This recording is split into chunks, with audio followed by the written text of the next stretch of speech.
दोस्तों ये वो रात थी जब बारिश की बूंदें सिर्फ भिगाने के लिए नहीं बल्कि किसी अनदेखे डर का पैगाम लेकर आई थी।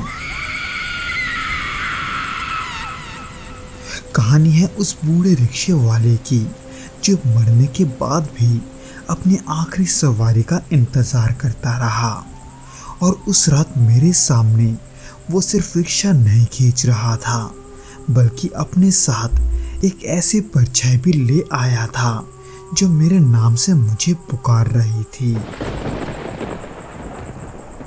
दोस्तों आज के भौतिक घटना को हम मानिक जी के पॉइंट ऑफ व्यू से सुनेंगे, जिनके साथ ये घटना वास्तव में घटा था।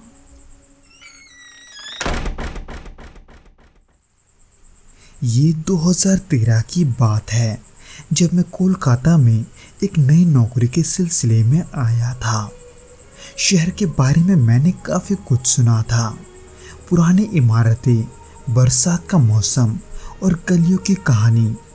पर असली एहसास तो तब हुआ जब यहाँ की तंग गलियों से मैं रोज़ गुजरने लगा। उस साल बरसात थोड़ी ज़्यादा थी और हर शाम जैसे इन गलियों में कुछ अजीब सी नमी और सन्नाटा छा जाता था। मैं सॉल्ट लेक में एक प्राइवेट कंपनी में काम करता था और फिर रोज़ शाम को पार्क सर्कस के पास अपने पीजी लौट जाता था। पर उस दिन अचानक कंपनी में ऑडिटिंग का मेल आ गया। ऑफिस में इस बात को लेकर हड़कंप मच गई क्योंकि हम सबको अब काफ़ी ओवर टाइम करना था, जिसके वजह से मुझे भी देर रात तक रुककर काम करना पड़ा। जब बाहर निकला तो रात के करीब 11 बज चुके थे। बारिश की हल्की हल्की बूंदें गिर रही थी, जिसके वजह से सड़कें गीली थी और दूर कहीं से किसी कुत्ते की भौंकने की आवाज़ आ रही थी, जो कुछ देर बाद अचानक रुक गया। जब मैं ऑफिस से बाहर निकला तब सड़क पर दूर दूर तक कोई वाहन नहीं था, इसलिए मैं कुछ देर तक पैदल चलता रहा, इस आशा में कि शायद मुझे कोई ऑटो मिल जाएगा। हालांकि मुझे ऑटो तो नहीं मिली, पर कुछ दूरी तक चलने के बाद अचानक मुझे सड़क के किनारे एक बूढ़ा रिक्शे वाला दिखा। वो बिल्कुल चुपचाप सिर झुकाए खड़ा था। मैंने हाथ से इशारा किया और वो मेरे इशारे के बाद धीमे धीमे मेरे पास आकर रुक गया। मुझे हैरानी तब हुई जब उसने ना कुछ पूछा और ना ही कुछ कहा, बस चुपचाप आकर मेरे सामने रुक गया।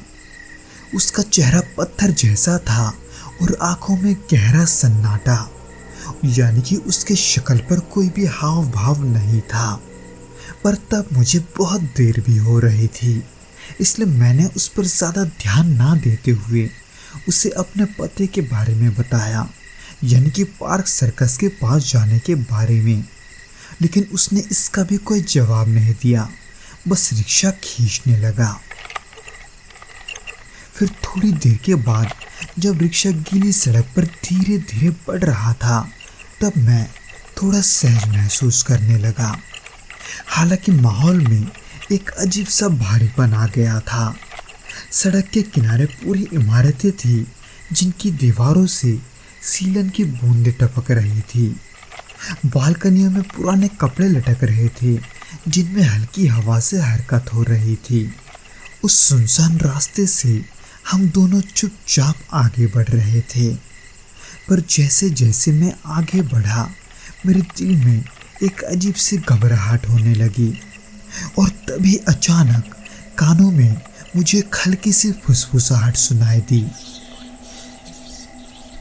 इतनी धीमी कि मुझे समझ नहीं आया कि सच में किसी ने कुछ कहा है या फिर वो सिर्फ हवा है। इसीलिए मैं थोड़ी देर तक आसपास देखता रहा, पर सड़क तो पूरी तरह से सुनसान था। बस वो बूढ़ा रिक्शे वाला था जो अब भी बिना कुछ बोले रिक्शा खींचे जा रहा था। पर फिर ऐसे ही थोड़ी देर आगे बढ़ने के बाद मुझे वही फुसफुसाहट फिर से सुनाई दी, इस बार कुछ करीब से, इतने करीब से कि अचानक उस आवाज़ को सुनकर मेरा दिल जोरों से धड़कने लगा। हालांकि मैंने खुद को समझाने की कोशिश की कि शायद से वो मेरे थकान का नतीजा है, पर डर मन के किसी कोने में चुपचाप बैठ चुका था। तभी रिक्शा अचानक रुक गया, जैसे किसी ने पहियों को थाम लिया हो। मैं चौंक कर सीधा बैठा रहा। बूंदों की आवाज के अलावा अब कुछ नहीं था। उसी पल मैंने आगे देखा तो वो बूढ़ा रिक्शे वाला भी चुपचाप खड़ा था। उसका चेहरा अब भी भावहीन था, लेकिन उसकी निगाहें सड़क के अंधेरे में कहीं दूर टिकी हुई थी। तभी दूर से दर्द में डूबी एक औरत की चीख सुनाई दी। एक पल के लिए सब कुछ जैसे थम सा गया था, यहाँ तक कि उस आवाज को सुनकर रोंगटे भी खड़े हो गए थे। इसलिए अब दिल में एक अजीब सी बेचैनी होने लगी। मैं चाह तो रहा था कि कुछ कहूँ, पर आवाज गले में अटक गया था। फिर अचानक वो रिक्शा वाला दोबारा चुपचाप चल पड़ा, जैसे कुछ हुआ ही ना हो। मगर उसकी चाल में अब एक अजीब सी थकान थी, जैसे किसी अदृश्य बोझ का भार मैं ढो रहा हूँ। फिर ऐसे ही थोड़ी दूर जाकर रिक्शा एक अंधेरी गली में मुड़ गया। गली इतनी संकरी थी कि दोनों तरफ की दीवारें जैसे हमें छू रही थी। वहाँ बस एक पीली लाइट का बल्ब टिमटिमा रहा था, जो कभी जलता तो कभी बुझ जाता। उसकी रोशनी में पानी की बूंदें भी डरावनी लग रही थी। और फिर उसी दौरान फिर से कानों में मुझे वही फुसफुसाहट सुनाई दी, अब और भी पास से, जैसे कोई मेरे कान के पास आकर धीरे से कुछ कह गया हो। इसीलिए दिल की धड़कन भी तेज होती गई। मैं डर के मारे आंखें बंद कर कर चुपचाप बैठ गया। जब दोबारा आंख खोला तो देखा कि वो रिक्शे वाला अब भी वही है, पर उसके चेहरे का रंग बदल गया है। उसके पसीने में चमकती झुर्रियां और उसकी खाली आंखें सीधे मुझे घूर रही थी। इसके वजह से डर के मारे मेरी सांस अटक गई। मैंने हिम्मत करके फ़ोन निकाला और टाइम देखा तो रात के लगभग 11:30 बज चुके थे, लेकिन नेटवर्क उसमें से गायब था। तभी अचानक रिक्शा रुक गया। मैं हड़बड़ाकर नीचे उतरा। पैरों में इतनी कपकपी थी कि मैं ठीक से खड़ा भी नहीं हो पा रहा था। फिर आगे देखा तो वो रिक्शे वाला रिक्शा छोड़कर कुछ दूर अंधेरे में जाकर खड़ा हो गया, और जैसे मैंने टॉर्च की रोशनी उसके तरफ की, मेरे होश उड़ गए। उसके पैर जमीन से कुछ इंच ऊपर हवा में लटक रहे थे। ये सब देखकर दिल की धड़कन रुक सी गई। जैसे ही मैंने उसकी तरफ देखा, वो धीरे धीरे मेरी तरफ घूमने लगा, और तभी मुझे उसके पीछे कुछ और भी दिखा। एक धुंधली सी परछाई, जैसे किसी औरत की, जिसके बाल गीले थे और उसका चेहरा नजर नहीं आ रहा था। उस पल मुझे ऐसा लगा कि वो परछाई मेरे नाम से मुझे पुकार रही है, बहुत धीमी और दर्द भरी आवाज के साथ। फिर मैंने वहां से भागने का सोचा कि मैं जितनी तेज हो सके उतना तेज वहां से मैं भाग जाऊं। और जैसे ही मैं मुड़ा, पीछे से एक झटके से ठंडी हवा का झोंका मेरे कान के पास से गुजरा। अब डर भी अपने चरम पर था, यानी कि डर के मारे मैं कांपता हुआ दौड़ रहा था।